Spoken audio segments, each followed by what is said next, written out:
This program is presented by University of California Television. Like what you learn? Visit our website or follow us on Facebook and Twitter to keep up with the latest UCTV programs.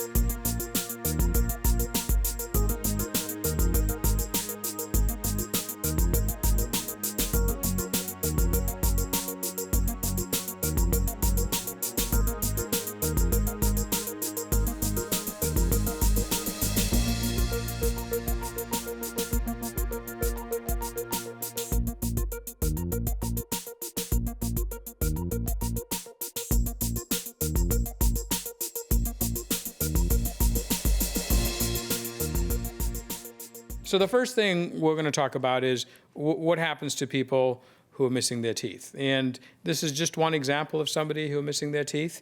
And they don't necessarily want to lose all their teeth. As you can see in this particular patient here, there's 2 teeth remaining in the lower jaw.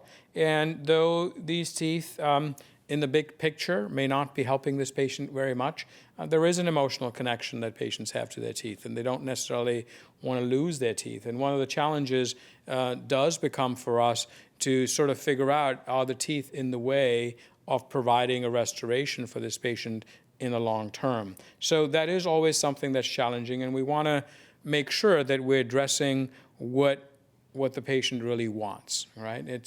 We don't want to treat everybody like a cookie cutter sort of scenario. You walk in and you get the same treatment. So let's first talk about what happens when people lose their teeth.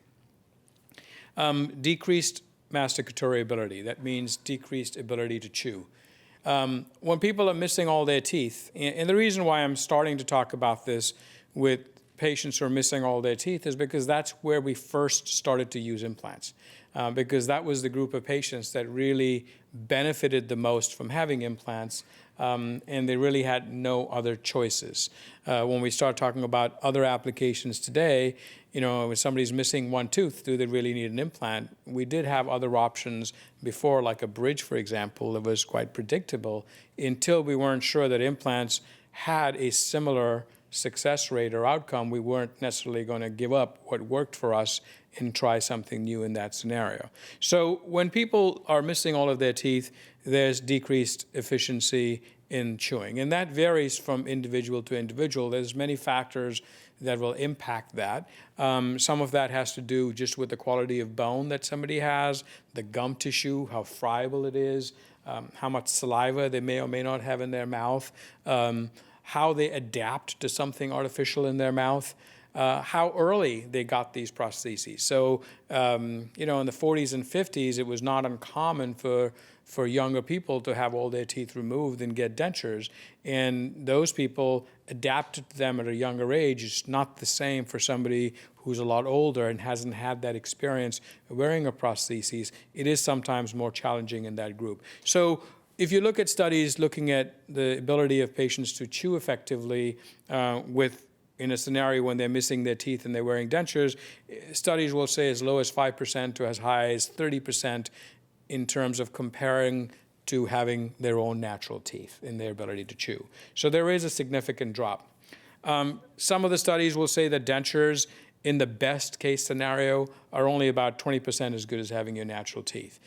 You will, however, find some patients who've had dentures all their life and they don't know any different, and they chew things amazingly well. As dentists, sometimes we're surprised as to how poorly fitting a denture is, but the patients worked and adapted. I'll never forget when I was a resident, there was a young lady who came in, and her upper denture that she'd had since she was 17 years old, and she was in her 40s now, had broken. It was like 4 pieces. And I was like, so how long ago did this denture break? And she says, oh, it's been broken for about 3 or 4 years, but it was only broken in 2 pieces and I could manage it. Now it's broken in 4 and it's become challenging, and it's like, gymnastics in the mouth. But those sort of patients are very able to adapt. And from a dental standpoint, those patients are very much more predictable for us to treat successfully because we know they can work with something that's really broken down.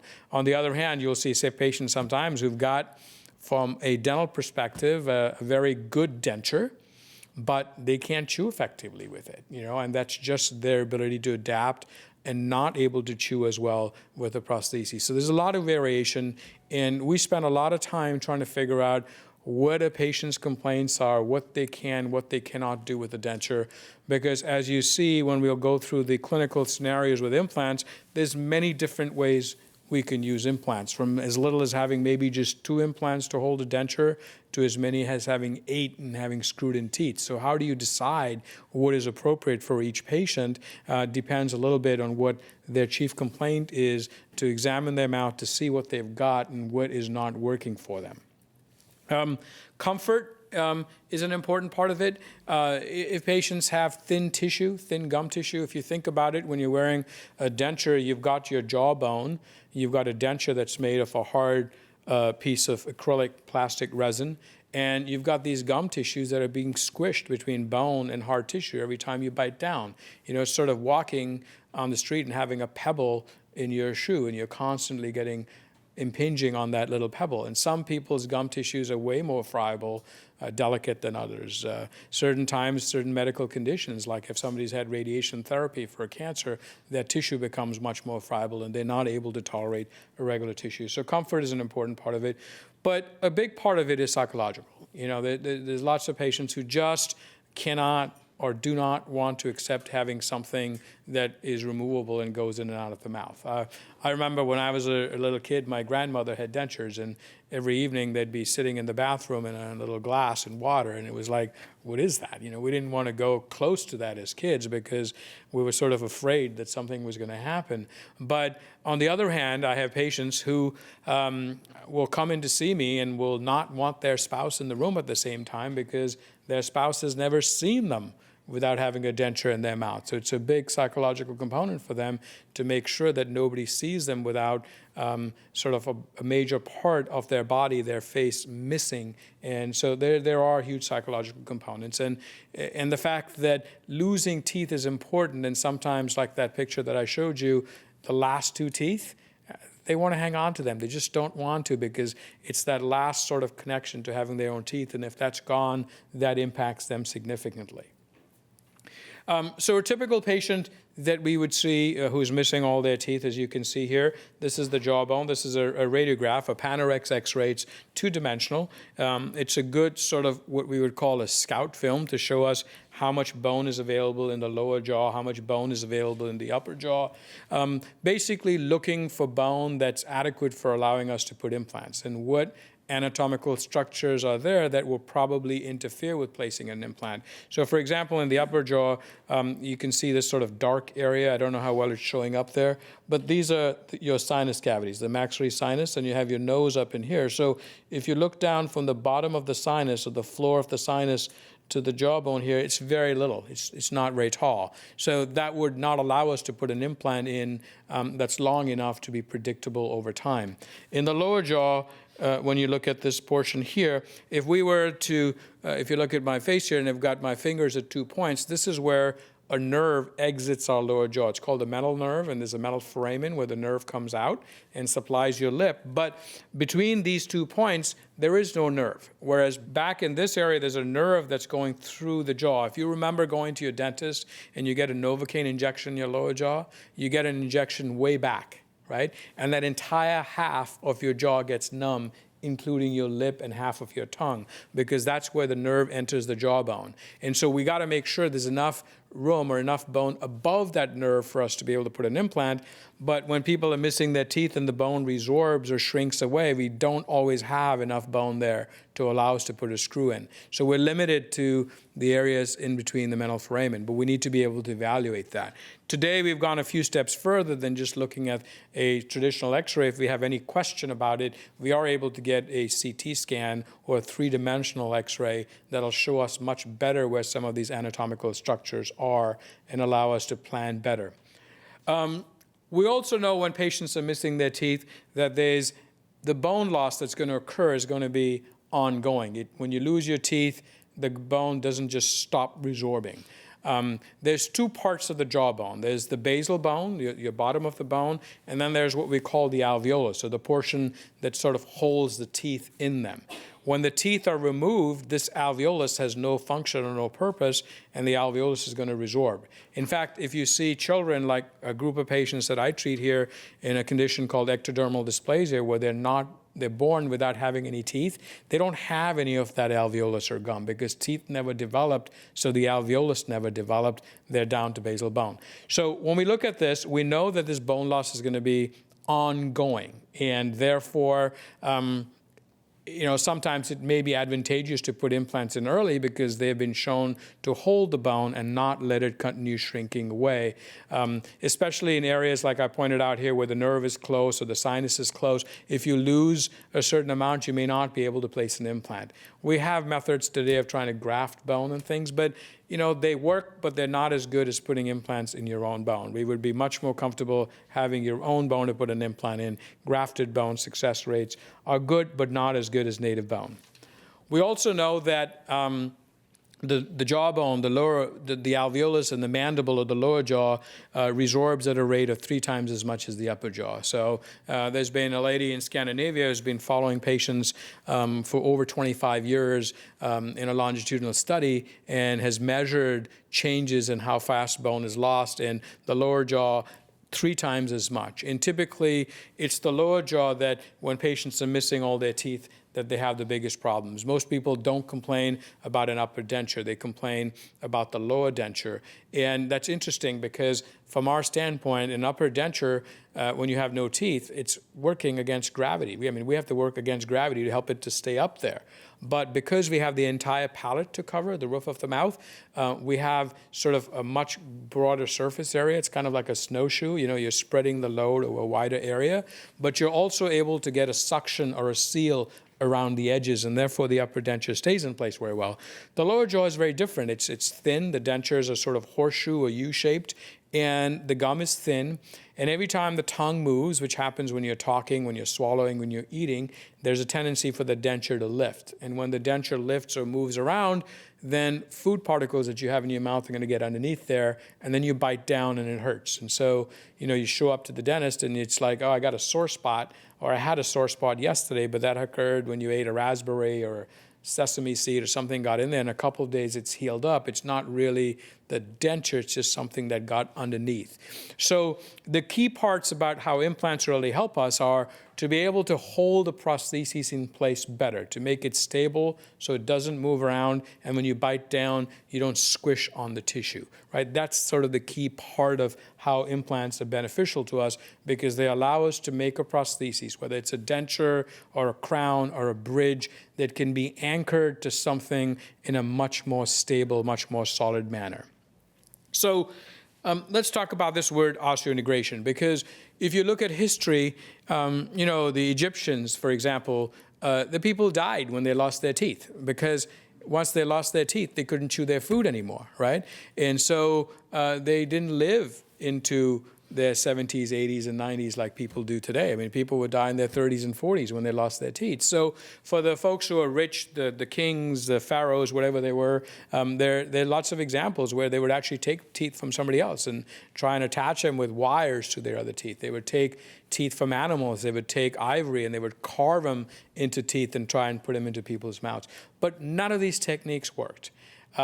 Dentists have tried to make implants for at least 150 years, if you go back to the dental literature, and I'll show you some examples in a little bit, and they didn't work. And part of the reason is because the best things get discovered accidentally.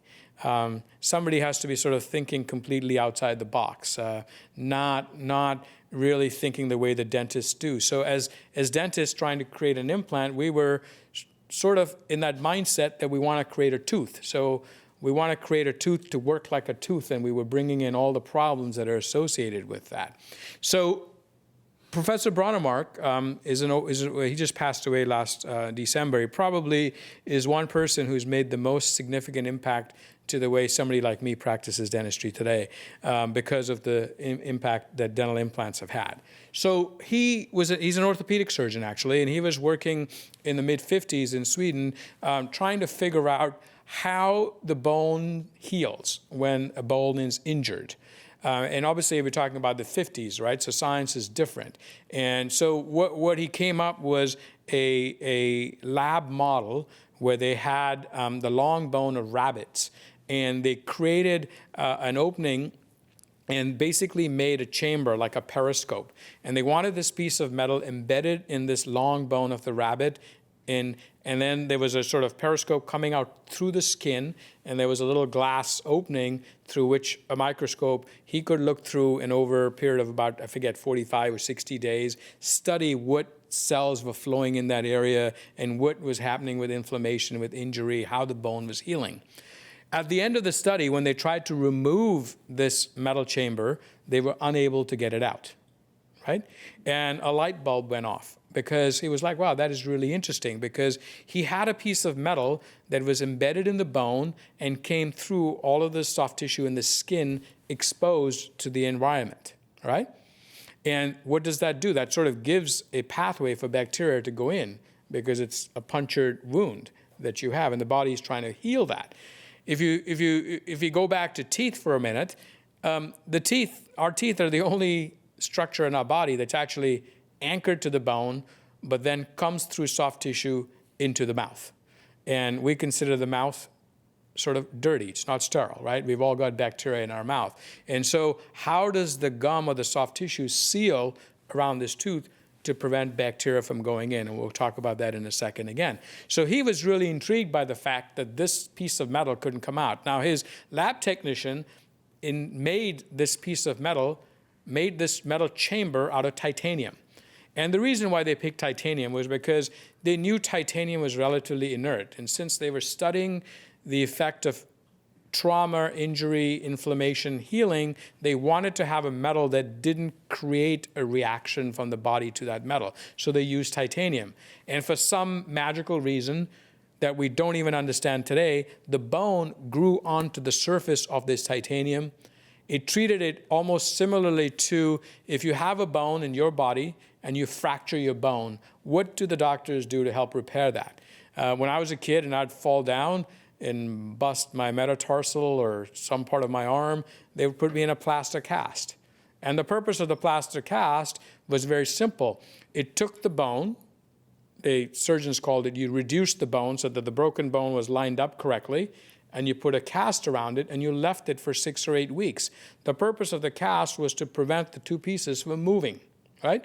And if the two pieces didn't move, the bone would heal up. Right? Today, surgeons don't use a cast as much. They go in and do surgery and they plate it, right? You'll hear all these football players, they break I remember I was at a 49er game a few years ago when Dana Stubblefield, I think it was, fell down and his whole fibula was fractured and the bone was coming out through the skin. He was walking in less than 4 weeks because they went in and took a plate that connected the two pieces together. But the key there was it was rigidly connected so the two parts didn't move and the bone healed up, all right? So in this situation, this bone growing onto the surface of titanium is very similar. For some reason, these cells that we call osteoblasts, osteoblasts, grow onto the surface of titanium, treating it like two pieces of bone that will heal. Now, if you think about the wound healing that I talked about in fracture, you have to make sure that this implant or titanium is in there stable and it's not moving during this healing period. Right? And that's going to be an important thing for you to remember when we talk about why it takes so long for you to have a tooth on an implant that you can bite on or chew on or use, because we need to give it that time for it to heal. Now, if you look at this other slide over here, what you see is you see these cells of bone. you see the titanium, but in between you have what we would call a fibrous connective tissue. So similar to a bone that's fractured, if those two pieces of bone were not held together rigidly, were not stable, and they were moving, that bone would never heal. You'd get fibrous union or fibrous connection in between, and that's what would break down, all right? So dentists, when we were trying to have implants, we were actually creating this model. And the reason why we were creating this model, because that's how your tooth is attached to the bone. Your tooth is attached to the bone with a little ligament. We call that the periodontal ligament. And that ligament is important to allow teeth to move. So I don't know how many of you had braces growing up, but the only reason orthodontists can move teeth is because there's a ligament between the bone and the root. So when you put wires and you put a force or a pressure and you stretch that ligament on one side, right? Where you stretch the ligament wants to go back. It's like an elastic band, and so it brings the bone with it. On the other side, where you compress the ligament, that bone resorbs so the tooth can move, all right? That's how braces work. In an implant, that's not going to happen. When you put an implant in, you can put braces on it, you can try to put as much load on it. It is not moving anywhere once it's integrated because it's really part and parcel of the bone. Now, the other important part to realize is the ligament. We've all heard of gum disease or periodontitis.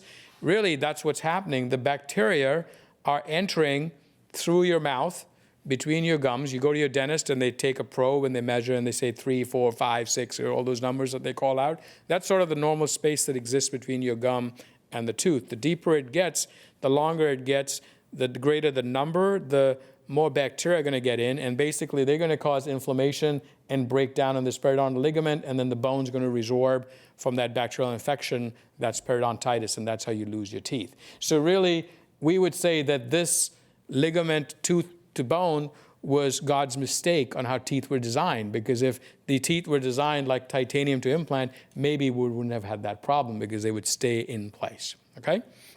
So we talked about the fact that this is so solid. So Professor Bronnermark, I mean, this slide is probably not politically correct in this day and age, because after the study was done in rabbits, the next part of his study was to test this concept in a dog. So they had beagle dogs. They would extract teeth in these beagle dogs. They would put these titanium implants in, let them integrate, attach a tooth, and what he would demonstrate here is you could hang this poor dog by this tooth.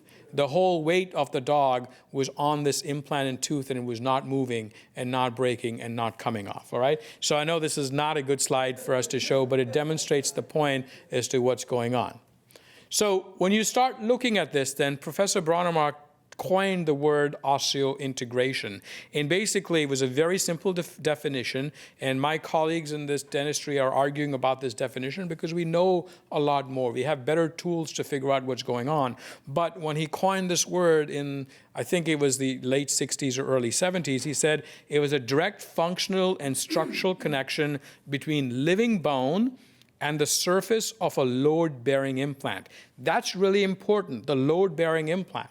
Because if I put a piece of metal in the bone and I don't put any pressure or force on it, it's going to sit there, right? I can take a screw and put it in this wall, and that screw is going to stay there.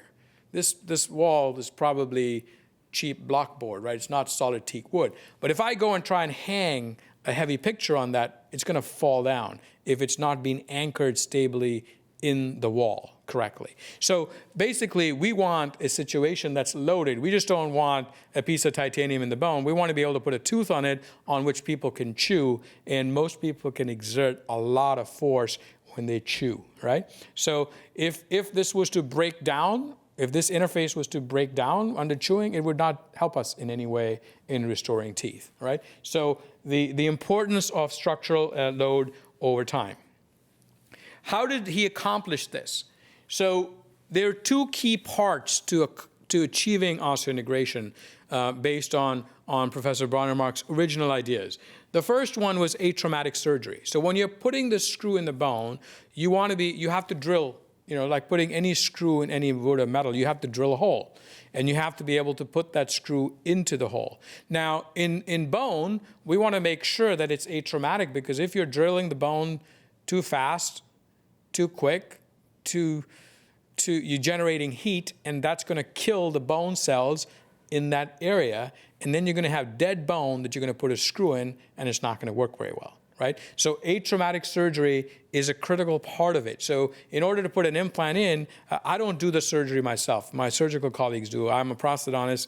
I sort of say this to people that you want to build a house, you don't go to an engineer and say, okay, dig some foundations in here. You actually go to an architect and you sort of say what type of house you want, how many floors, what is it going to support, and then the engineer, based on those drawings from the architect, actually plans the foundation. So I'm sort of like the architect, and then the surgeons, I joke with them, they're sort of our subcontractors, though there are a lot of prosthodontists like me who actually do the surgery as well. I'm not into blood, and I don't like that as much, so it's a painful procedure. I don't want to have call if there's an infection or something like that. So I do the designing, and I do the finishing and making the prostheses, and I work with other specialists. So atraumatic surgery is a key part. To put an implant in, they start out by drilling a small hole, and they slowly go to a bigger drill. There's a whole sequence of drills that you go through to gradually enlarge that opening to match the size of the titanium screw that's going to go in. The very last part is you tap the bone, right? So you're creating the threads. And that actually goes about 5 revolutions a minute. So if you think about it, that is really, really slow. When you go and see me as a dentist, and if I have to, if you have a cavity and I got to grind out your cavity or shape your tooth to get a crown, that drill that makes that awful sound that most people don't like and sprays water, that's going at over 100,000 revolutions a minute, right? If I use that same drill in the bone, I'm going to be killing the bone really quickly. So we can't afford to do that. The second part of this is a period of healing without load. That is really important for you to understand, because if you're thinking about how we talked about a fractured site, if we put the implant in and we put load on it right away, it's going to start moving. And if it's going to start moving, you're going to get fibrous union, right? So it's important that you leave it. And the reason why we say a period of healing, because that varies from person to person. It could be 2 months in somebody, it could be 6 months in somebody else. We don't know that. So in the old days, the traditional way of doing implants was you put an implant in, so you had the gum, you made an incision, you opened up the gum, you drilled the hole, you put the implant in, you covered the gum up, and you waited for 6 months. At the end of 6 months, you went back, you opened the gum, you connected a little post, it came through the gum into the mouth, and then you made a tooth that got attached to it, right? But the moment this technology came into the United States in the mid-'80s, early 80s, nobody here wants to wait. They don't want their teeth 6 months from now. They want their teeth yesterday, right? So people like us and other research institutions have been trying to push the envelope. And there are instances when you can actually place an implant and put a tooth on it right away. But there are very few instances where that's actually indicated and where it's going to be predictable in the long run. If you Google stuff, you'll hear things about teeth in a day, teeth in an hour, immediate load. These are all scenarios where you're not giving it that long-term healing period, but there are factors that are important. One of them could be that when you put the screw in the bone, that in itself, when the screw goes in, it's very tight, it's very stable. So for that, you have to have dense bone. Maybe you have to have an implant screw thread design that is really active in engaging the bone versus sitting in there passively. As I said before, the bone has to be dense, and maybe you put a tooth on it, but the patient can't bite on it. Or we tell you, you know what, you've got your teeth, they look good, you can speak with them, but you're on a liquid diet. Okay, so what good does that do from my perspective? And you are then giving yourself, you're decreasing your success rate a little bit when you do that. And so you have to think of physiology. There's nobody who can make the bone grow on that same day and the bone become mature. It's going to take some time. There have been changes in technology where the surface of this titanium that we're talking about has been modified. So the titanium that's used is referred to as commercially pure titanium. In fact, it's really not titanium that the bone grows onto.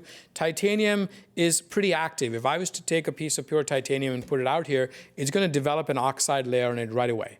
Okay? And it's that oxide layer of titanium that the bone grows onto. So that oxide layer has to be clean, not contaminated, because if it's too thick, you may actually lose the implant. But Any metal surface, as you know, is not hydrophilic. It doesn't like moisture. It doesn't like water coming on it. So how does bone grow? When you put the implant in, blood cells are going to first come. There's fluid, right? And so if you look at it, it's the contact angle issue. You'll get little droplets of fluid on the titanium, but it won't be all the way through. So you're going to get bone only on few surfaces. So in the late 80s, we did some studies at UCLA where we looked at how much bone implant interface was there, right? So if we looked at bone and implant, the contact, was it contacting the entire 100% of that surface area?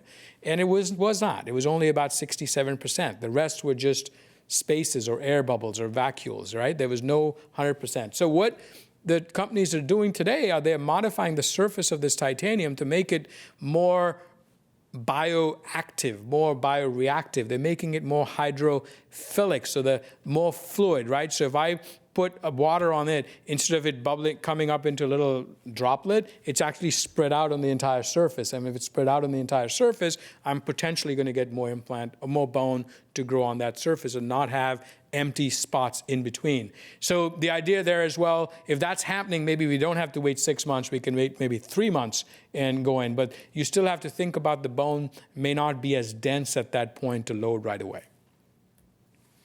So we talked about osseointegration and the implants, which are screw type. Now, these are examples of what people did before, because when patients had no teeth, they were really dental cripples. And in some situations, I mean, this looks like piece of, I don't know what, modern art could be, that somebody designed. It was sort of custom made out of chrome cobalt. It was made to rest on the surface of the bone, which doesn't make sense, right? Because if you take this, like what looks like a little saddle, and you put it on bone, and you put pressure, what's bone going to do if it has constant pressure on it? It's going to resorb.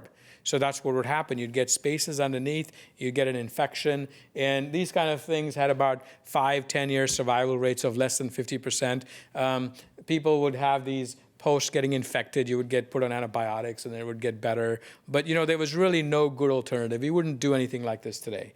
This is a sort of a patient that I saw from the 70s. She's still actually a patient of mine.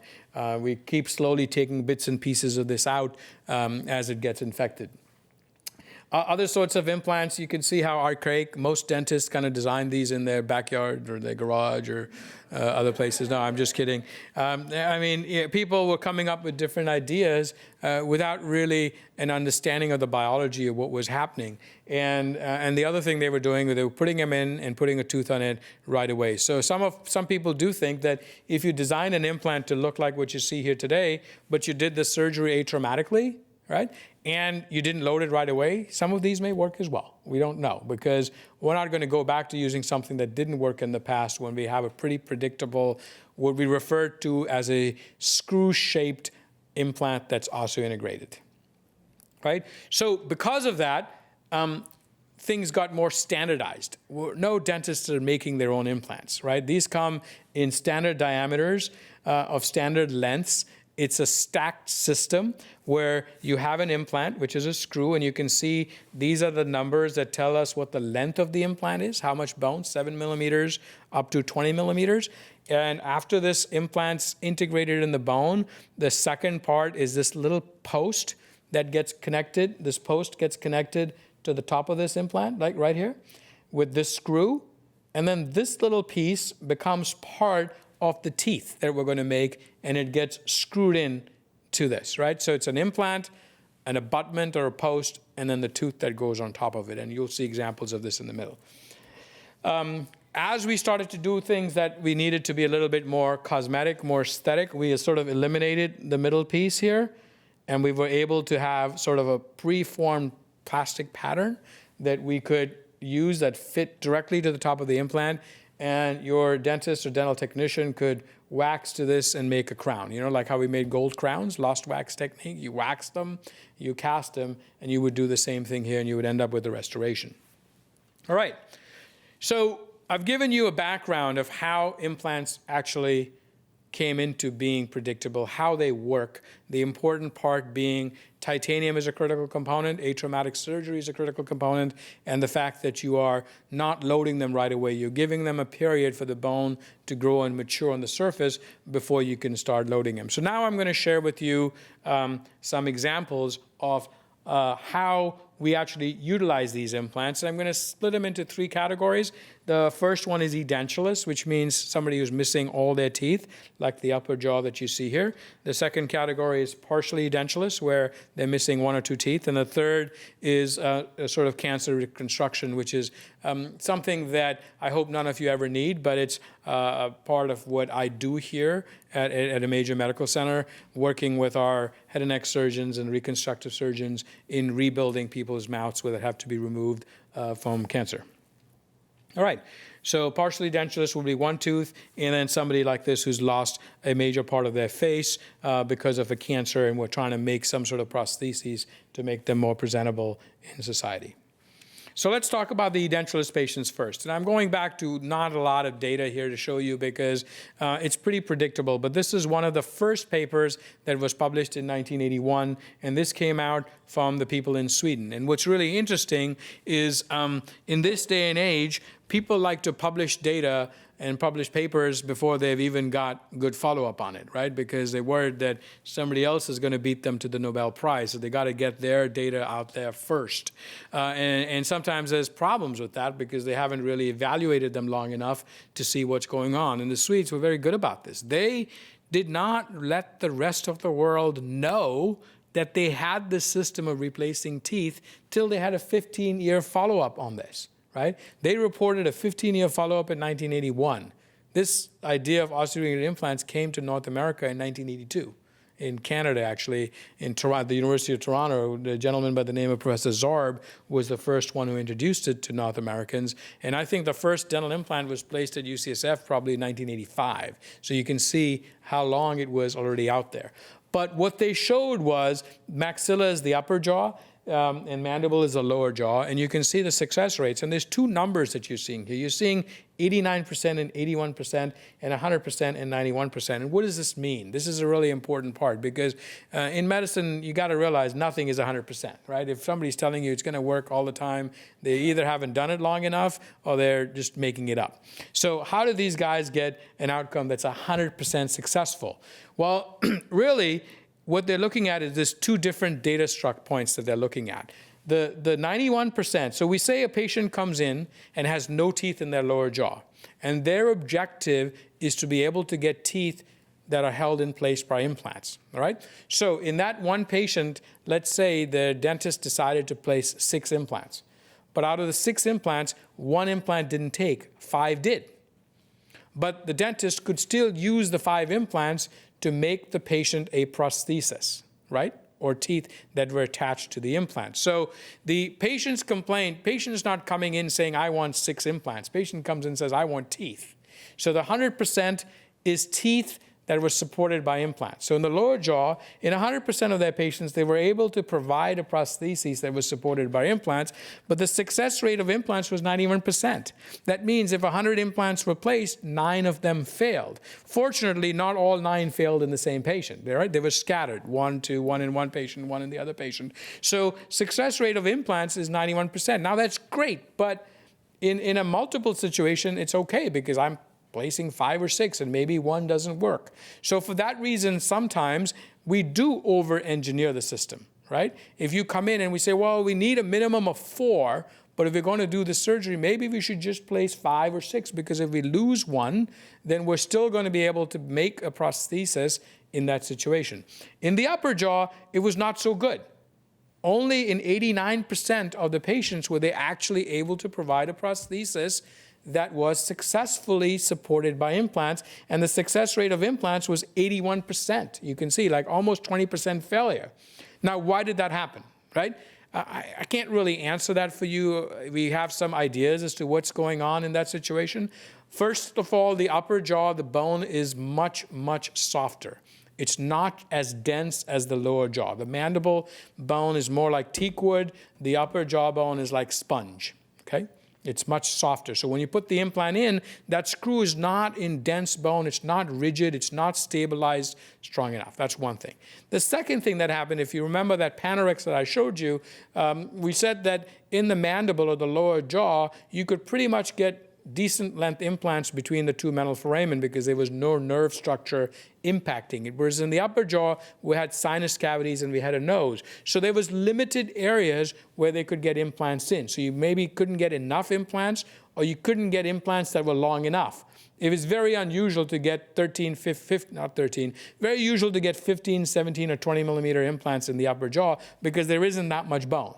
Right? So most of the implants in the upper jaw in their early studies were 7 or 10 millimeters, and there was a point when they actually stopped using 7 millimeter implants because they had a higher failure rate with that.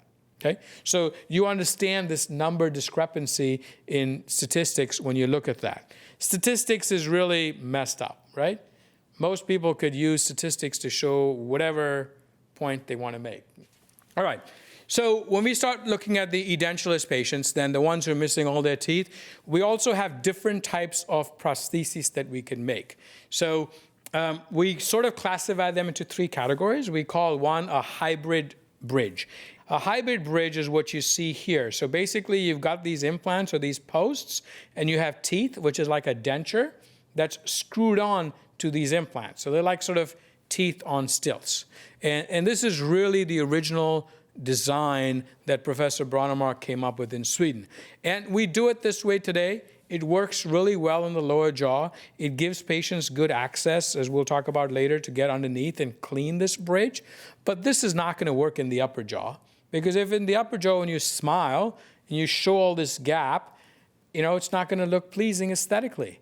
Also, you're going to blow bubbles of saliva. Whoever you're standing next to is going to get a shower from your saliva, and food's going to get stuck in there. So this sort of hybrid bridge is not something that we use in the upper jaw. It works really well in the lower jaw, but not so well in the upper jaw. So when we came to the, and I'm going to go through an example of how this is done. You can see these are 5 posts that are sticking through the gum. Right? We go through all these steps. There's these metal pieces that all come pre-machined. Everything fits very precisely. We screw them in place. We make an impression. We are then able to try some teeth in wax first, which is sort of like the idea of a blueprint of what you want the teeth to look like. We want to know where the teeth are going to be, what the bite is going to be. We know where the implants are, and then we're going to have to figure out how we connect these two together. Okay? So that's an important part of what's going on. We make then a metal structure. In this particular image that you're seeing here, this is cast, in the lost wax technique. This is where technology has changed some today, that we don't cast these things anymore. We actually digitally design them. So instead of me sitting there in front of a wax on a lab bench and using hot wax and making this thing up and then investing it and burning the wax out and casting gold into it. We sit on a computer screen. We take the model, we scan it, we design it 3-dimensionally on a computer screen. That data gets shipped off to somewhere in Quebec or New Jersey or Sweden. And at that major manufacturing unit, they have what they call 5-axis milling machines, and they take a puck of titanium and they cut out this particular thing. So they come much more precisely fitting, more predictable, and made out of titanium that we couldn't do today, right? So gold is gone because that used to add expense, but now the expense is with technology and with these companies. And then we have teeth, just like the denture teeth, that are attached to this metal structure. And when you look at the x-ray, you can see that these are the screws that are in the bone. You see how long they are in the lower jaw? This is sort of where that mental nerve is, where I was pointing to. The nerve tracks back this way, so we could only get implants in between the mental nerve. This is the post that sticks through the gum, the part that you see right about here, right?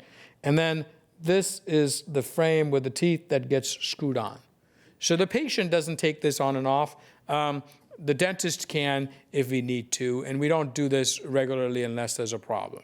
When they come and see a hygienist to have them cleaned, the hygienist has good access and can get in here. But a very predictable result, because what have we done? We've given them a denture that's screwed in that's no longer sitting on the gum. So all the issues that we talked about that were painful, discomfort, pinching, food getting in there is gone. That doesn't happen, right? So this is one really good way of doing it. Today, technology-wise, what have we changed? I gave the same talk 5 years ago, and basically, not much has changed content-wise. Some of the technologies have changed. So what do we do today? Well, we can design these in a way of what's called flapless surgery, so we don't have to cut your gums.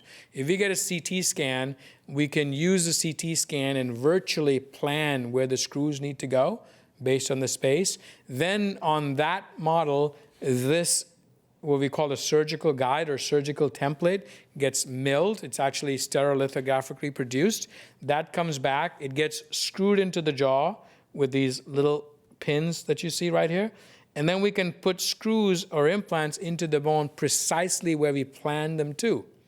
And if we wanted to give you teeth on that day, like we did to this patient when he walked out, we can have these teeth pre-made because we know what position the implants are going in, and we can very precisely deliver this to that point.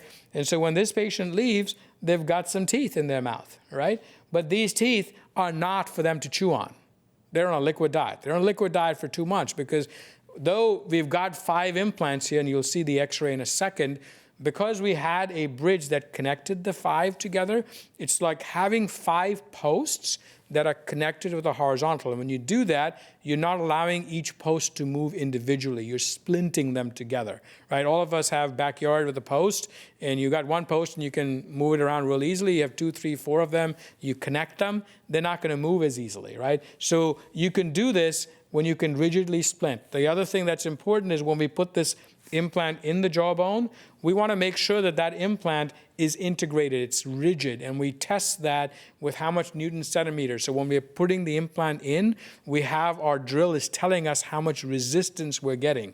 And if we don't get a certain number of resistance, we know that that implant is not as stable in that bone because it's not so dense. And then we wouldn't call immediately loaded like we're doing right here, right? So there's multiple sort of guidelines that we do this on. This is sort of the technique that people have taken out and called it teeth in a day, all on 4. The biggest advertiser for this on a commercial way is something called Clear Choice that you'll see ads on television and newspapers all the time. And it's a technique that works, but it's not for everybody. You got to be very precise on whom you're using it for. So after 3 months, and it's important at this stage, when you put this temporary bridge on and you screw it on, you don't take this on and off. This got to stay in place for 3 months, because if I'm taking this on and off, I am now taking that implant and actually wiggling it and moving it, and I'm going to lose the implant. So you can't do that, right? In the early studies that were done on this immediate loading, they found out that the implants that they failed were where the temporary bridge broke and somebody took it on and off to fix it, and they were creating more trouble, so that was a problem. So once the implants are ready, you can see how well this is healed. The gums look healthy. We've sort of spread them out, 3 in the front. This gentleman had enough bone at the back that we could get implants in, so we didn't want to have a cantilever. I always tell my patients the best scenario is if I can have 4 implants, like a 4-legged table, spread out, so the table is balanced on 4 ends and it doesn't rock. If I have only 3, it's going to move around a little more. If it's only 2, whatever sits on top is going to tip and move around. You can have all 4 implants in the front like this. It's not going to do the same thing, right? Because they're basically like taking 4 legs and putting in the middle of this table, and then I can tip this end down real easy. So you want the 4 as evenly distributed as possible. And so in this particular patient, we put 5, but if this implant was not there, it would not have made a difference in the ultimate outcome. We could have worked with really these 4, 1, 2, 3, and 4, really evenly spread out. But not everybody has the bone available to allow us to put implants in that location, all right?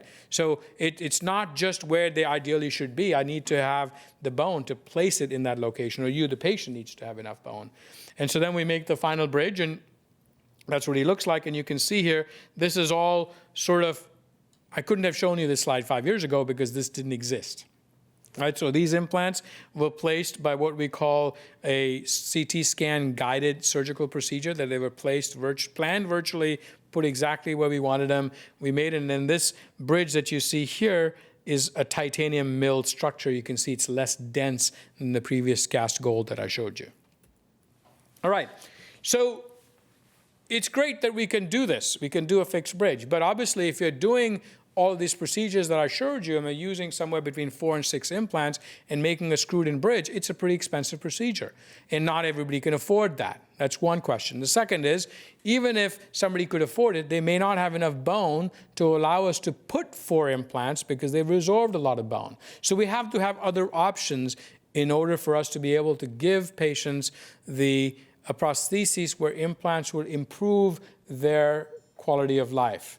So here we've come up with an idea what's called an overdenture. Now the Swedes didn't do this. They didn't know how to do this. This is something where the Americans actually made the changes because, as I pointed out, we told you that when people lose their teeth, the gums start to shrink, right?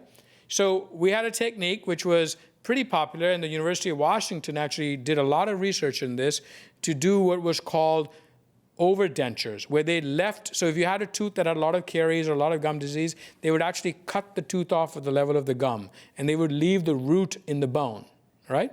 And if the root stayed in the bone, it could maintain that bone for you, and then the denture would sit on those roots. So it had little solid spots to sit on. All right? And that was what was called an overdenture. So it was a very predictable procedure that we could do on those patients where they had good enough roots that we could keep, that were not infected, didn't have root canals, weren't fractured.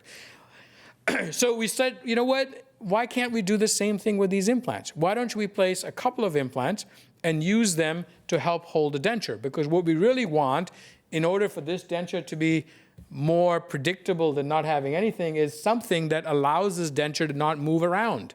Right? So movement of a denture can occur in 3 directions. A denture can move away from the gum, it lifts up. It can move sideways, right? Back and forth or side to side.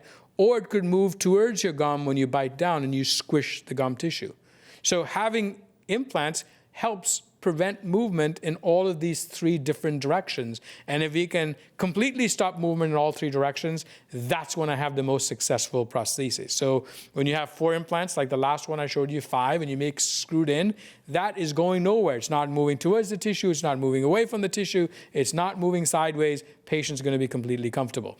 If we don't have that option and we go to something less than that, well, we're going to have certain amount of movement. But obviously, we're going to get some degree of improvement. So we have to be able to weigh the pros and cons of what the advantages are going to be.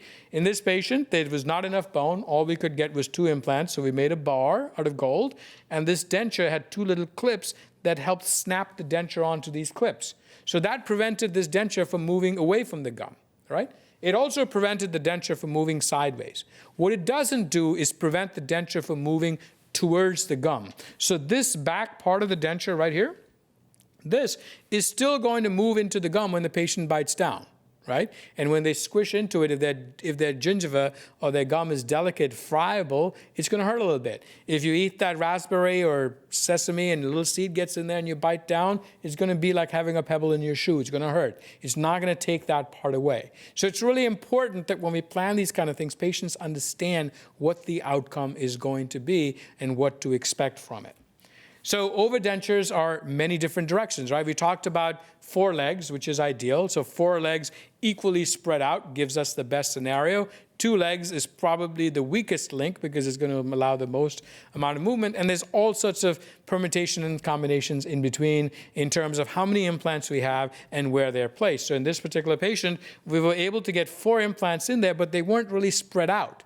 So we couldn't have a denture that would provide this patient teeth all the way back. So the front half of this denture is anchored and supported by the implants, but the back is still supported by the gum. So there's going to be some play, and that's why the attachments that we use, these little gizmos that you see here, have to allow that play or that movement to occur, because if we don't allow that movement or play to occur, this part of the denture is cantilevered off the back of the implant, is going to place a lot of stress on those implants, and you may end up losing the implant. So we have to allow that play to occur to gain the support from the back.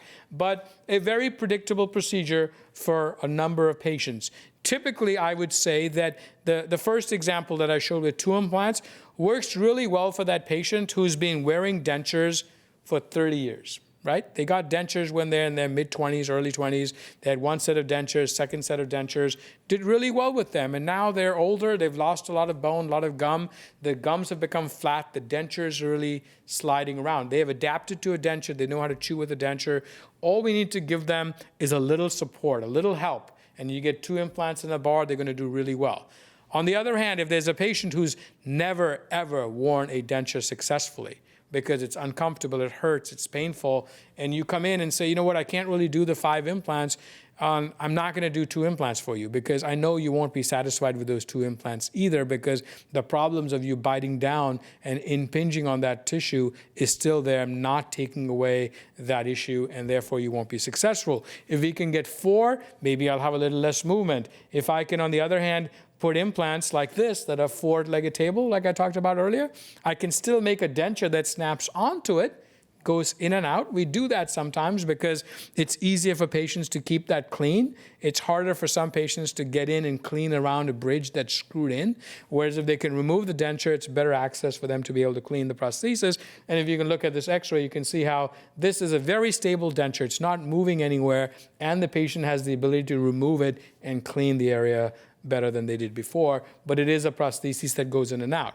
It also, as you can see, we'll show you in a minute some in the upper jaw, but because this denture goes in and out of the mouth, there's none of that gap that you were seeing in the bridge before. Remember that gap that I talked about, the teeth on stilts? Well, I can have this pink part of the gum replaced, and it doesn't collect food, doesn't show the area, and it's removable and much more aesthetically pleasing. And this is a patient from my ectodermal dysplasia group that was born with no teeth, and we were able to put implants in both the upper jaw and make a denture for him. And in the lower jaw, we were able to get some implants in the front and have him bite down and get teeth that he was screwed in, right? An example in the upper jaw that I talked about, 8 implants that were placed, a bar that was made to snap on, and then when you look at the prosthesis, this is the denture that goes in and out. These 3 clips help snap it on, and now when this patient bites down, they can chew on this just as if the teeth were screwed in, but they have the advantage of being able to remove it and clean it. They don't have the area in the upper jaw here of space and blowing bubbles of saliva. The other important part in the upper jaw is that when you lose your teeth, we talked about losing gum, but we don't lose gum only in the vertical component. It's not just height. We're also losing bone horizontally, right? So you're losing that gum that helps support your lip. Now, I can replace teeth, but if I don't replace that missing gum, you're not going to have support for your lip that's going to be cosmetically acceptable. So in this case, as you can see, this lady had lost her teeth many years ago and wore a denture and had significant resorption, and just having teeth here would not help support her lip. You can see how the lip looks really nice here versus having folds and being curved in or being concave, right? But you can see how thick this pink portion is, and that's the amount of gum tissue that she was missing.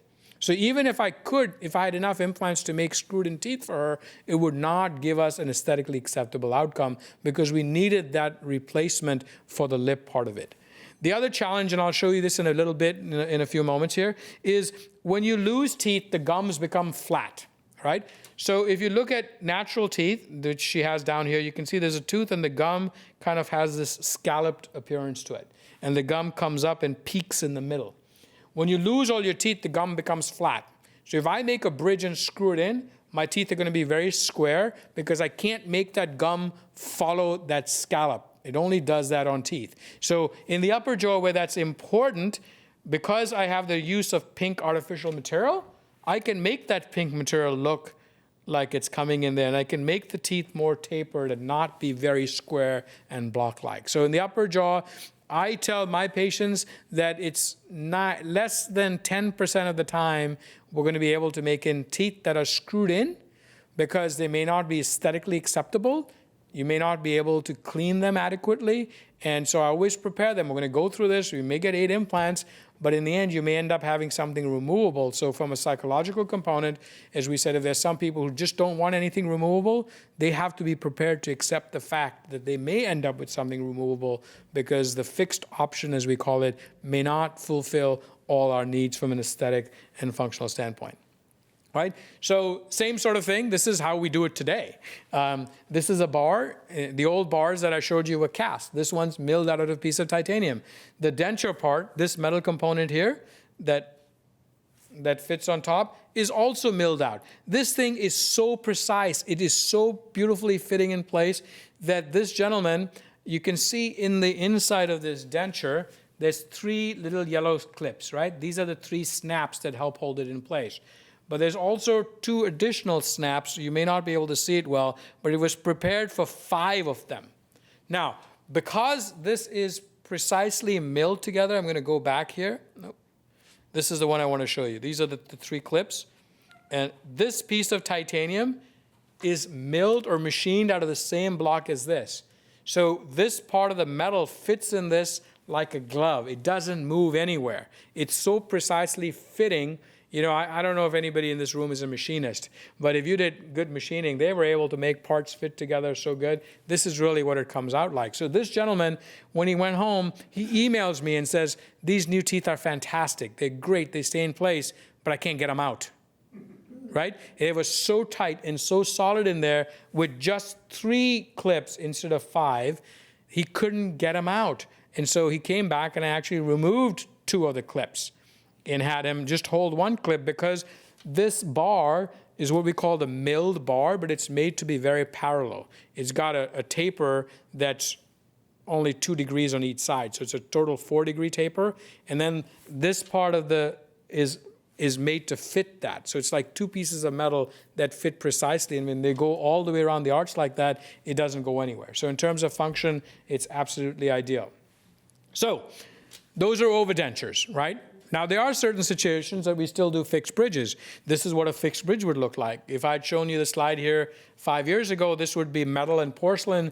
Today, it's zirconia and porcelain. Same thing, because we don't cast metal, we can use zirconia and add some porcelain to it. So this is a lady who's got 8 implants in her upper jaw, as you can see. That's the bridge that you just saw before. That's what the biting surface looks like. We always screw these to place, all right? We want them, we call them screw retained, because if there's ever a problem with this bridge, we can remove this little filling, unscrew this bridge, take it off, repair it, fix it, put it back in.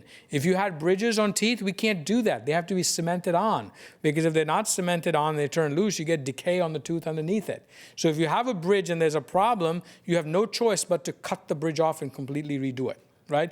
Major problems for the patient, expense, a lot of time in the chair. These are screw retained, and they look really good. So this is what you can see in her mouth. Remember what I talked about? I don't have the gum tissue following that scallop, right? You see how this looks a little blocky, right? You're not getting that gum in there. But we take into account this is the x-ray showing what this looks like. But when you look at this patient's smile, her smile doesn't show that gum. So that's an important part of our evaluation going into it, right? We put people into 3 categories. People like me, when you smile, you barely see my upper teeth, right? And then there's friends of mine, when they smile, you can see all of their gum all the way up, right? We all know people like that. And it's just lip length, lip movement, how much jaw you have. So for me, the best patients to treat aesthetically are the ones whose lips don't move, because then it doesn't matter what things look like. I'm just joking about it.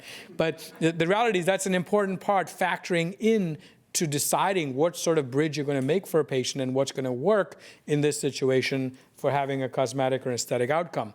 This lady was a nurse, and she had been wearing dentures for many years and didn't want to deal with it anymore, wanted teeth that were completely screwed in. She had lost so much bone that we were able to put implants in after grafting and being able to make porcelain teeth. And you can see here that we had to build all of this pink stuff to make it look aesthetic enough, because her lip would have to go all the way up to that point for this to show. So if you look at the smile, this looks very natural in her mouth, right? Because we're able to build. But if you look down here, we still left all these gaps. Like if anybody is a St. Louis Cardinal fan, they would say, oh, that's the arches, right? We got these arches in there so they can get in and keep these clean. So in deciding all of this, it's a juggling act between comfort, function, access for oral hygiene. Let's quickly move over to the single tooth scenario. Person missing a single tooth. This guy was actually a medical student here at UCSF, was playing basketball across, got elbowed, aggressive players they were with, fractured the tooth, had to come out. In the days when I was a resident, 1987, 89, we would have made a bridge. And what a bridge would involve would be taking these two beautifully healthy teeth, cutting them down to get a crown and putting a three-piece bridge in there. So we were basically destroying or damaging teeth that were good to replace a missing tooth. Now, we didn't do implants in these people early on because the bridge worked quite well. We had good success rates. So we wanted to first make sure the first group of patients that the implants were done in were the patients who had no teeth, the edentulous patients, because those patients had no other choice, right? They were either wearing dentures that they were miserable with, or we did the implants. In this patient, we had to think about it, right? When you have something to compare and contrast, I tell my residents today, when they're sitting down and doing treatment planning, it is way more difficult than when I was a resident because there's more choices.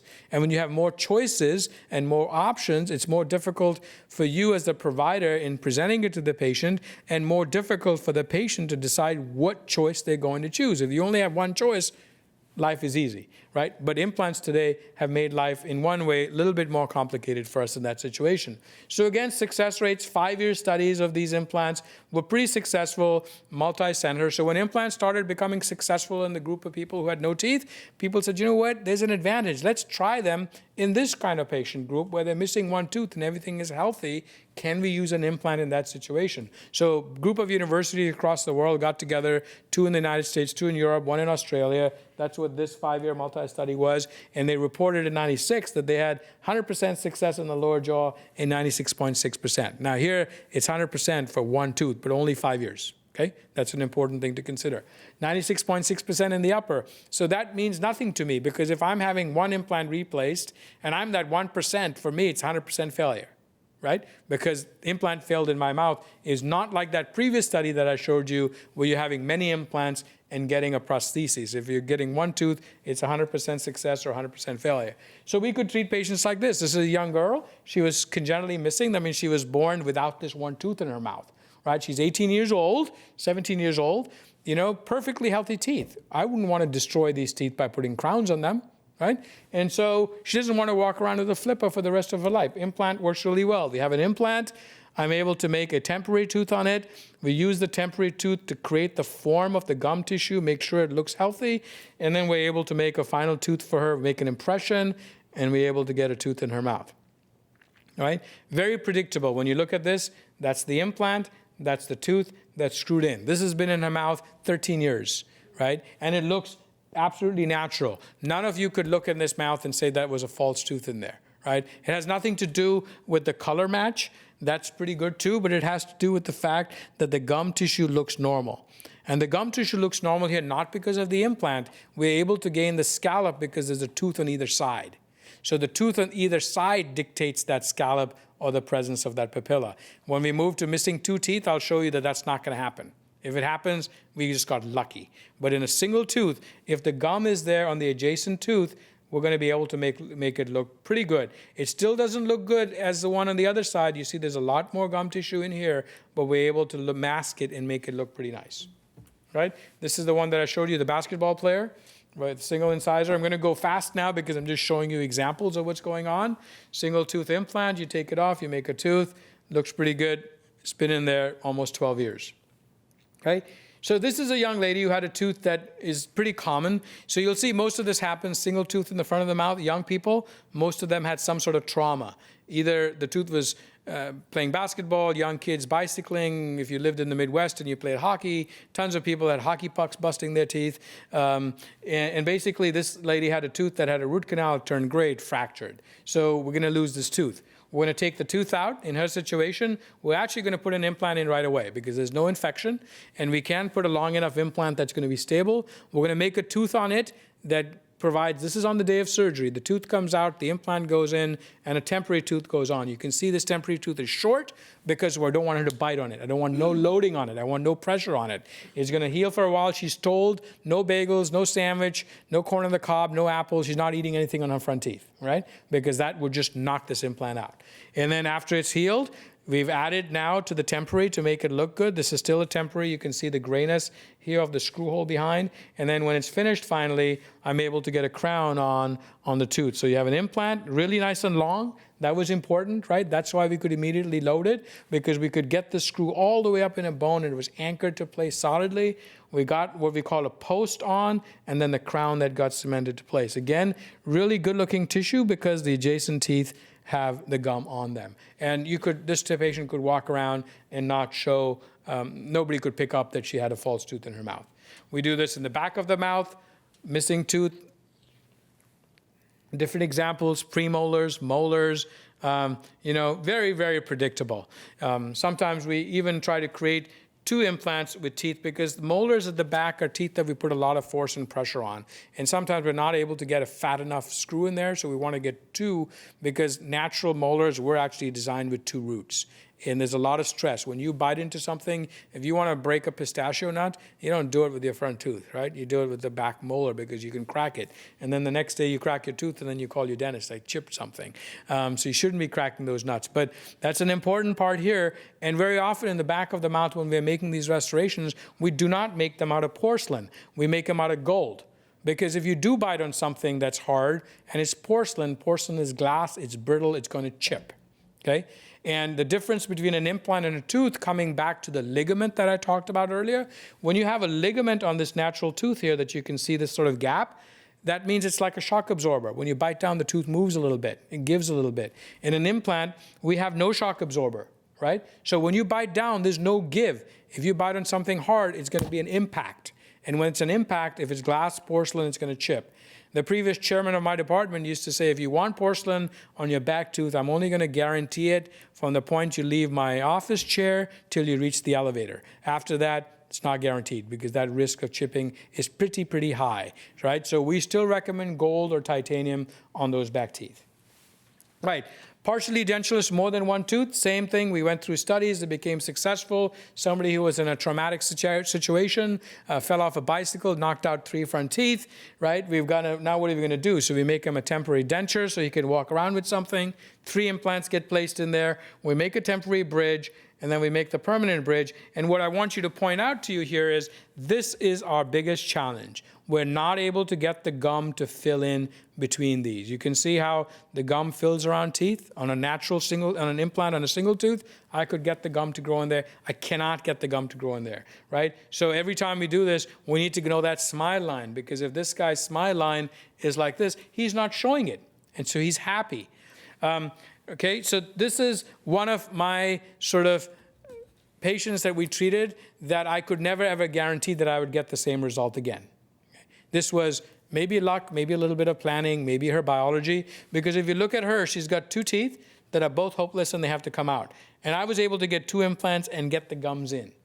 This treatment actually took 3 years to do. She had to wear braces. We had to move teeth to move the gums, all kinds of crazy things before we get to be able to get this outcome. Could I predictably accomplish this? Absolutely not, right? We can try if somebody really wants it, but we cannot guarantee that we're going to get the gum tissue to look like this. I have shown this slide many a times at dental meetings and asked people to identify which one is the implant. And nobody can ever say that they are both implants because of the way that gum tissue is turned out, right? This is a follow-up of this many years after. You can't tell that these two teeth are both dental implants. This does not happen very often. Right, so if you had a patient who this was in a car accident and lost their teeth and had a missing gum tissue, we talked about the width, now I can't make that bridge because there's this missing pink part and I have to be able to replace that. So we're going to make an overdenture. We're going to make an overdenture in the partially edentulous scenario. This is a bar and I've got this is what it looks like, and then there's a denture that snaps on. So when it goes in its mouth, I'm replacing all of that pink tissue. Right? These photographs are not showing that pink very well. That matches a lot better to the natural gum.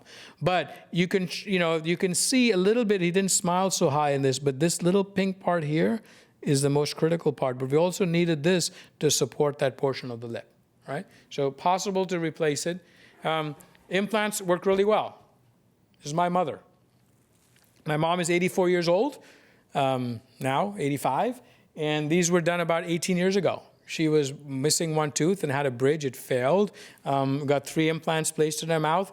I told you about not wanting porcelain at the back, right? But my mom insisted on having porcelain because guess what? If it cracks or chips, she doesn't have to pay for it. So she insisted because I had treated my dad a few years before that. He had worn down his teeth and all his back teeth were full gold crowns. And my parents live in India and they went to one of my dental colleagues sees them in India and he says, Arun did all these gold crowns. He's a professor at UCSF, and he's doing gold crowns in your mouth. What the hell's wrong with him? So he calls me up and says, why didn't you give me all that new porcelain stuff? Because I said, Dad, you would break it in 2 days, right? It's not good. He clenches, he grinds his teeth, he bites on them.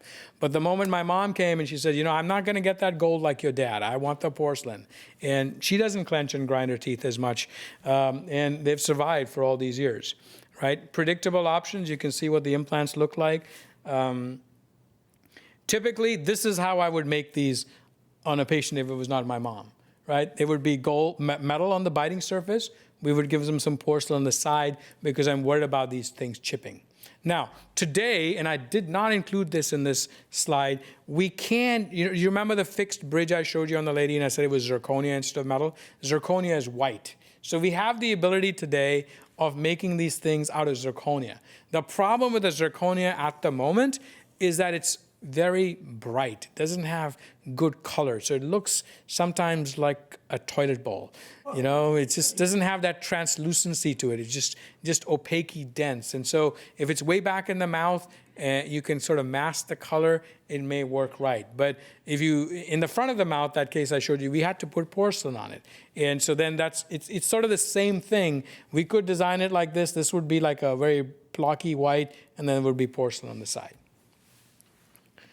All right, that's typically what we do. This is the upper jaw, same thing. Metal on the biting surface because we know that's not going to chip. If you look at all these holes, you're probably wondering what these are. These are the screw access holes, right? Because these bridges are screwed to place. So I can grind out this filling, I can remove them, and do anything that I need to repair or modify the prosthesis. When you look at it from the side, you don't see that metal, right? You're seeing the porcelain on this aspect of it. Okay. Last 5 minutes, we're going to just quickly show you some of the cancer patients that I treat. We're going to talk about the upper jaw, the lower jaw, and facial prosthesis. This is a person who had a cancer of their sinus. Part of the upper jaw is missing. A denture is going to be hard to stay in most people's mouths, but there's only half a jaw. This denture is not going to stay up. There's no suction. So an implant is going to help hold what we call an obturator prosthesis in this patient's mouth so they can function pretty well from it. One of the largest ones that I've done, a lot of surgery, big tumor. All that remains of the upper jaw was this little portion. We were able to put some implants. Now, with this patient, do I expect this patient to chew effectively with this? No. The purpose of this prosthesis is to allow this patient to be able to speak and to be able to swallow. Because if they can't wear a denture in their mouth and they've got that big hole, anything they swallow is going to come out of their nose, and they're going to speak as if air is coming out through their nose, right? So the idea is to close up or obturate the hole. And implants have really helped these patients a lot because without implants, this prosthesis would not stay in place. If people have their own teeth, it works great because you can anchor onto the teeth. But if they don't, implants are a huge benefit to them. This is a patient with a cleft palate. Older patient who was not treated surgically like we would today. There's a hole in the front of the mouth. There's a hole in the soft palate at the back. They need a very large prosthesis that looks something like this because this bulb has to obturate or seal off the defect so they can speak effectively. This patient had her own teeth, but when she started to lose her teeth, the 2 teeth that remained were not adequate to hold something like this in place. So having implants and making a bar has really allowed this patient to function normally that we wouldn't be able to do so. This is a patient who had cancer as well, and she didn't have enough jawbone to put an implant in, so there's something called the zygomatic implant that Professor Braunemark came up with. And if you look at this implant is really long and really sideways, right? Because she's got this whole jaw was missing. There's no bone for us to put them in. So these implants are 40 or 50 millimeters long. They're anchored into the zygomatic arch, your cheekbone all the way up here, right? So the implant goes up there, comes into the mouth. We can attach a bar to it and have a prosthesis that allows this patient to function. Lower jaw, much more predictable. Cancer, part of the jaw was removed, jaw was reconstructed. We were able to put implants, make a bar, and make a prosthesis. The side of the jaw, same thing. Jaw removed, bony reconstruction, implants. Lower jaw resected from cancer, again, implant restoration is placed in their mouth. Only showing you this to show you what we do here at UCSF in these sort of group of patients that are not common out there to everybody else. This is a young man, he was 17 years old. He had what's called a sarcoma. It was growing in his lower jawbone. The lower jawbone had to be removed as part of that. It was reconstructed and implants were placed. We were able to make him, again, an overdenture because, as you can tell, he's missing all this gum that I need to replace, right? Same sort of concept, same sort of idea applied to a more difficult situation for us to treat. What do we do today that's different? So this is a patient who had a tumor in the floor of his mouth, part of the tongue, and invading the lower jaw, you can see on this scan. The surgical resection takes out the entire front of the lower jaw. We're able to reconstruct that today with a team effort where they take bone from the leg, they harvest bone from the leg, transfer that bone up. It's microvascular surgery, so that piece of bone is connected to the vessels in the neck and it's alive on day one.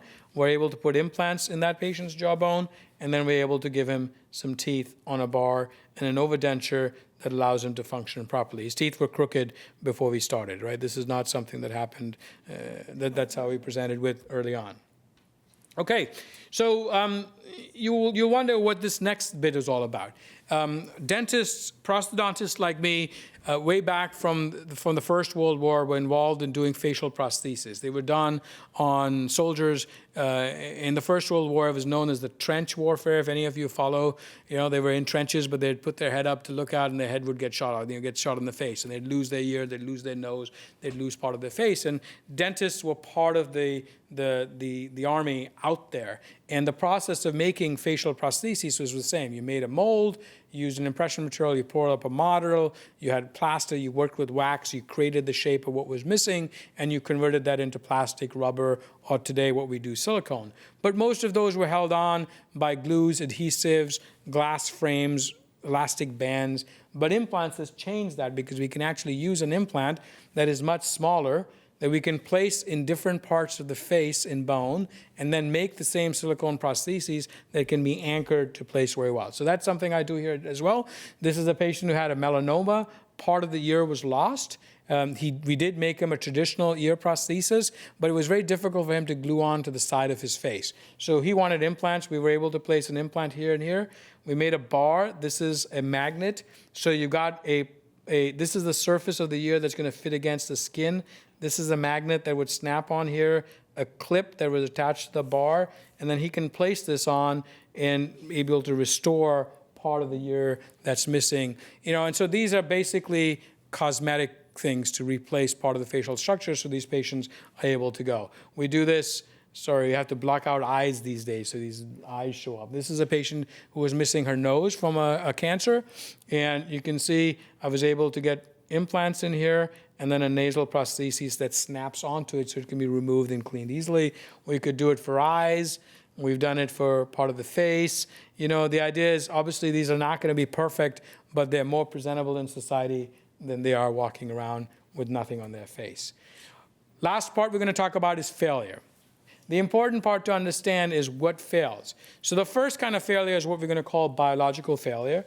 The second type of failure is what we're going to call mechanical failure. And we're seeing more of these mechanical failures. It's stress. When you have an implant that bends and breaks, right? If you design this inadequately, where the force is too much, there is a chance that this piece of titanium, like a paper clip, is going to bend and it's going to break, right? And so we're looking at better designs of implants, maybe alloying them with something so that they're stronger to work with. So that's a mechanical failure, because anything we put in your mouth, we cannot promise you that it's going to keep working all along, right? But we need to understand what failure occurs. So here is a patient who's got an implant tooth. It's been there for about 8 years. He calls me up and says, my tooth is loose. He comes in, I look at it, and I thought maybe the screw that was holding the crown in place was loose, but it really wasn't the case. The implant had fractured. This is a real problem, because what the heck do we do now? I can't make a tooth that's going to get attached to this anymore, because you can see this is the part that fractured and this is the crown that sits on it.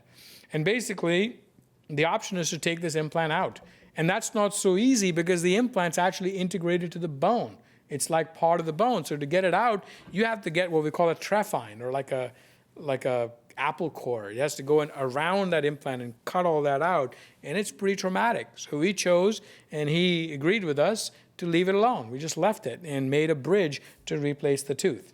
So let's talk about biological failure, because that's an important part to understand, right? We said that the bone grows onto the surface of this titanium, and it stays that way. What makes it stay that way? What happens if your physiology changes? What happens if the bone that you normally have that's attached to this body doesn't have that normal turnover again? Is it going to survive, right? That's part of the problem. So when we look at biological failure, what we say is it's inadequacy of the host tissue to establish or maintain osseointegration. We separate those two things out. So when we say establish, we're going to say that's early failure, and maintain is more late failure or long term. So what would early failure be? You were a patient, we drilled the bone, we put the screw in, we covered the gum up, we let you go for the 3 months, 4 months, 6 months, whatever we thought was adequate. You came back, we exposed the implant, and the implant was loose. It just fell right out. So for whatever reason, your body or your bone did not grow to the surface of that implant. It was a biological failure, failure to establish integration. It could have been maybe the dentist used the drill too fast and killed some of the bone. Maybe your bone metabolism was not appropriate.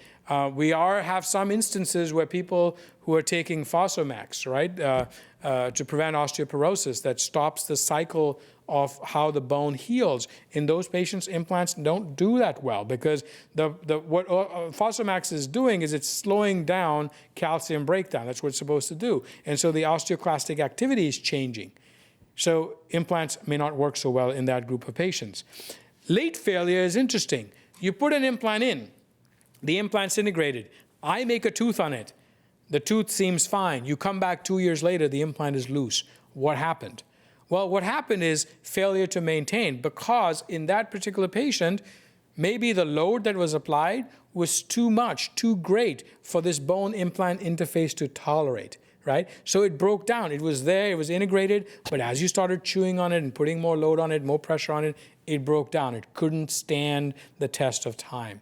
Unfortunately, we have no way of predicting that on a patient. We have no way of identifying you're going to get an early failure or late failure. We know that the Fosamax story that I told you, there's a slightly lower success rate, so we will warn patients about that. We know people who are smokers have a higher failure rate because their ability to heal is not so good. We know patients who are uncontrolled diabetics don't have a good success rate, right? Because all of those conditions are situations where patients' capacity to heal is not normal. So if the capacity to heal of your body is not normal, you will have potentially a lower success rate. We know patients who've had radiation therapy in the head and neck area for a cancer are not going to do well with implants because the radiation therapy has killed off some of those cells, right? So those are situations that we worry about. The last part is cleaning. So most of these people who lost their teeth because they didn't take good care of their teeth in the first place. They didn't brush well, right? They didn't have good oral hygiene. They didn't visit the dentist. Whatever. So they built up, and so they've got a history, or maybe just genetically they were more prone to having disease and losing their teeth. So it's important that when we put these restorations in your mouth, we still maintain good oral hygiene. We have to be able to give you the tools. We have to be able to bring you back for this. So you can see when you take bridges off, if people don't clean them, there's tartar and calculus just like they would be in your teeth. Most of our patients have to come and see a hygienist every 6 months, maybe every 3 months. And that's a challenge because some of these patients are older.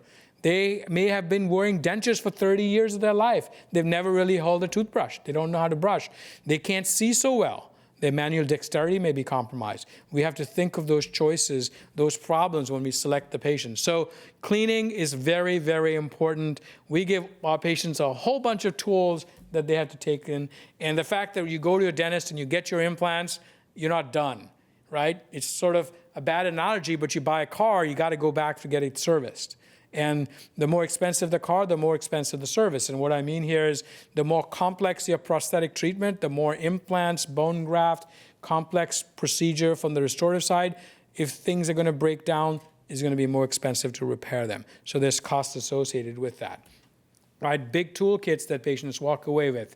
So, we think Implants are so good. I used to use the slide to joke that the Golden Gate Bridge, and maybe I got to change that slide to our new Bay Bridge, because if they'd used titanium for those rods, we wouldn't be having all this discussion. Thank you very much.